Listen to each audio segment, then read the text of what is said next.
Alrighty, welcome back to Just Another Podcast. I'm here with Brayden Jones. How you doing? I'm doing well. How are you? Oh, man, never better. After a show, it was a good show, too, so I couldn't feel any better. How do you think it went?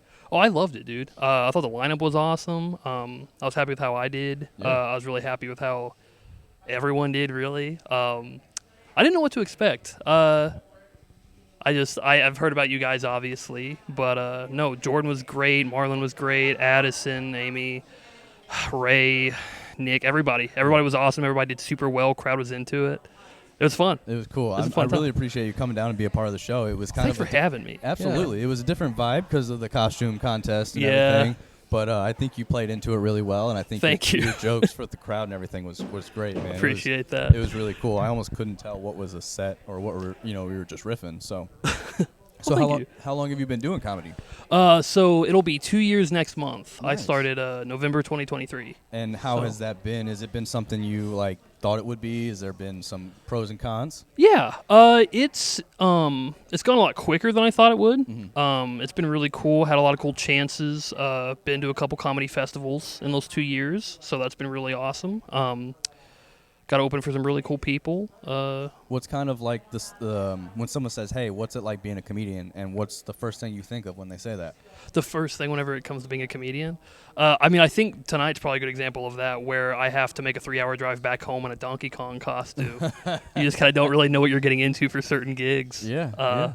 That's a good one, if any, I think. Yeah. Do you travel often for a lot of comedians travel, but some try not to. Is it common for you to travel? It's become more common lately. And is it because of where you're from? You're from Springfield, Missouri? Springfield, right? Missouri. And so I think when we were talking before, you said one of the main clubs there isn't going to be operating much longer. So does that kind of hinder you having to go out and work? I don't think it hinders it, because I was kind of starting to branch out from that anyway. Okay. I've been trying to get more road stuff. And that club thing is like breaking news. That happened yesterday. Wow. So this is like the first publicized speaking of it. Yeah, I was gonna say we won't name drop nothing, but Yeah. but no. Well, that's cool. As far as traveling, is it something you thought getting into comedy you knew you'd have to do, or is it something you were excited to do? I had hoped. I was excited. I didn't anticipate doing it so much so early. Right. I learned very quickly flights are expensive. Yeah. So budgeting's been something I've had to really get on top of. It's been great. I know some people take trains up to Chicago and back because it's just quicker. It's like $60. So I don't know if there's a train straight over. I think there was one from Kansas over. So I don't know if that has anything to do. I'm sorry. I'm terrible at directions, so I might edit this part out. You're right. There's a Springfield airport, and they're normally there'll be one connection in Charlotte, and then I'll go wherever. Next week I'm in Minneapolis, and I have to go through Denver. Yeah. And is it scary going out alone, touring alone? Touring's a very polite way to put that. No, I get what you're saying, but I appreciate that. It's not scary. Typically, I don't go unless I know for sure I have at least one show or multiple, and I've spoken to the producer one-on-one quite a bit. Right. And I know the guys. I've talked to them both a number of times, and I trust them. Right. So it's I'm sure.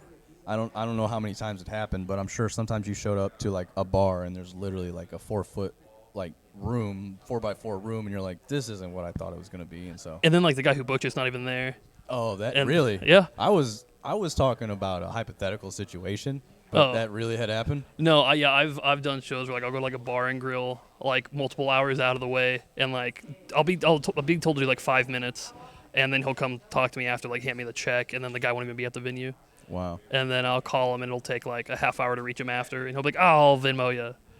And I get the money, but I'll be sweating the whole ride home, dude, I need gas. Yeah. I'll be I gotta get back home. Yeah, I've had a lot of experiences with some comedians out of state and in state having are shocked by some of the things that I think would be typically normal with how a comedy show and stuff goes. Oh, absolutely. So it's crazy. But yeah, this crowd was really lively Dude, they were so awesome. They were pretty good. Cheering and everything. The costumes were great. You never know what to expect, but I'm really excited for the next few shows we can have you back. And I would love to be back. Absolutely. Perfect. Is there anything you kind of want to mention or kind of go over?